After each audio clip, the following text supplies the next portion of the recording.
headquarters, Agent Raven here. The waters in Southeast Asia are rough, but it's not just the waves causing trouble. The Philippines has drawn a new line, not in the sand, but in the sea, and it's causing a diplomatic storm with Malaysia. The Philippines recently passed new maritime laws, staking a bold claim over its waters. The idea was to strengthen their position in the South China Sea, a strategic place where history, power, and resources meet. But these moves have upset Malaysia, and they're not taking it quietly. While Manila calls it a step toward clarity, Malaysia sees it as a provocation. Their response was immediate, a formal protest asserting their control over Sabah and claiming that Manila's new laws are a hidden attempt to revive old territorial claims. To understand why these laws have sparked such a heated response, we need to go back in time. At the center of this issue is Sabah, a region on Borneo Island that's been historically contested by Manila, based on claims from the Sultanate of Sulu, which no longer exists. For the Philippines, Sabah is like a long-dormant volcano of nationalism, one they say was never officially given up. But for Malaysia, it's a settled issue, a key part of their nation's identity and history.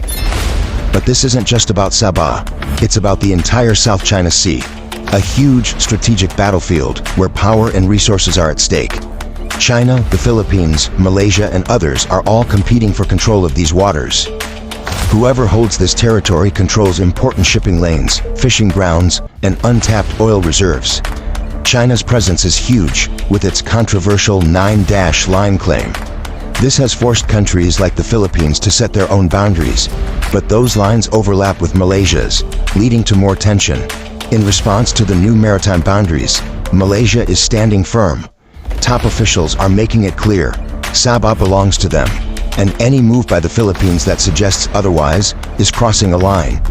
But this isn't just about lines on a map, it's about power and influence, and who gets to call the shots in the South China Sea. Malaysia's protest sends a message to both the Philippines and China that they are a key player in this geopolitical game. The tension between Malaysia and the Philippines isn't isolated. ASEAN is caught in the middle.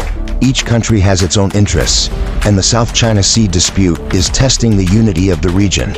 Every diplomatic clash creates waves that could either strengthen or shake up the balance. China is always watching, waiting for any signs of discord among ASEAN members. They know that any division is an opening to push their own agenda and expand their influence.